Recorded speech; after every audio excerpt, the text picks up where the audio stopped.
Assalamualaikum warahmatullahi wabarakatuh. Kami di sini akan berpresentasi tentang Pancasila dan hak asasi manusia. Perkenalkan, nama saya Bang Ibayu Asmaro, NPM 24510032, dan kawan saya samping Artemis Permana, NPM 24510027. Saya Mati Rudiaya dengan NPM 24510035. Saya Nana Anjani dengan NPM 24510029. Saya Evan Nuliani dengan NPM 24510046. dan di sini saya akan membacanya. Pancasila dan hak asasi manusia adalah dua konsep fundamental yang saling terkait erat dalam konteks Indonesia. Pancasila sebagai dasar negara memuat nilai-nilai luhur yang menjadi landasan bagi seluruh kehidupan berbangsa dan bernegara. Sementara itu, HAM adalah hak dasar yang melekat pada setiap individu sejak lahir tanpa memandang ras, agama, status sosial, atau latar belakang lainnya. Kaitan Pancasila dan HAM, antara Pancasila dan HAM dapat dilihat dari beberapa aspek berikut.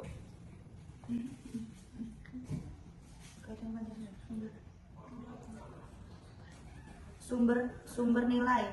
Pancasila menjadi sumber nilai bagi penegakan HAM di Indonesia.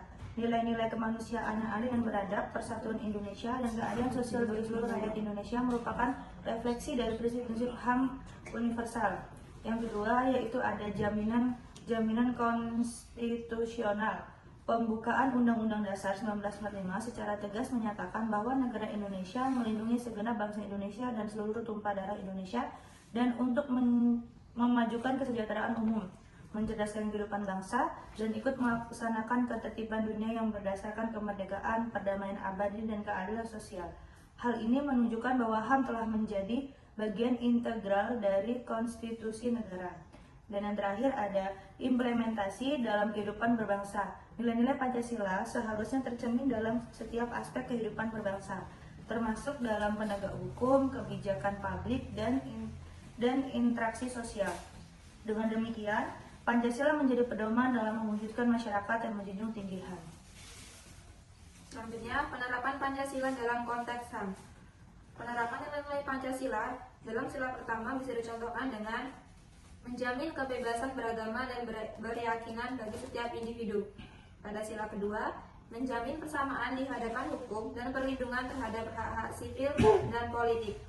Pada sila ketiga, menjamin persatuan dan kesatuan bangsa serta mencegah segala bentuk diskriminasi.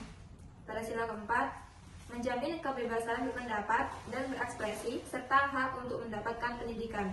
Pada sila yang terakhir yaitu sila kelima, menjamin keadilan sosial bagi seluruh rakyat Indonesia termasuk hak atas pekerjaan, kesehatan, dan kesejahteraan sosial. Selanjutnya, tantangan dan upaya dalam peningkatan. Meskipun Pancasila telah memberikan landasan yang kuat bagi penegakan HAM di Indonesia, namun masih banyak tantangan yang harus dihadapi seperti pelanggaran HAM. Masih banyak kasus pelanggaran HAM yang terjadi baik di tingkat individu maupun kelompok. Kesadaran hukum, kesadaran masyarakat tentang HAM masih perlu ditingkatkan.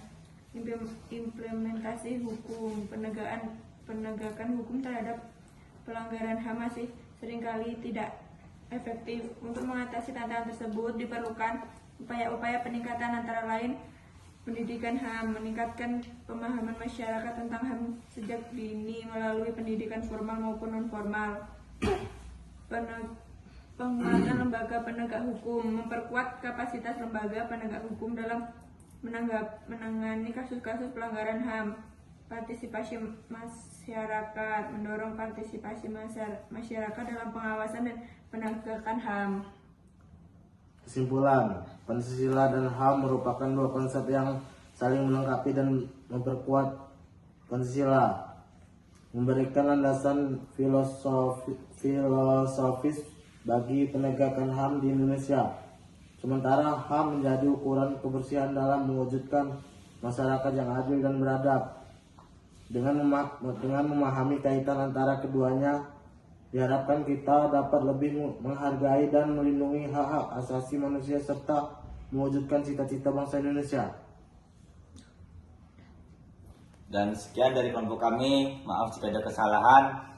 Assalamualaikum warahmatullahi wabarakatuh.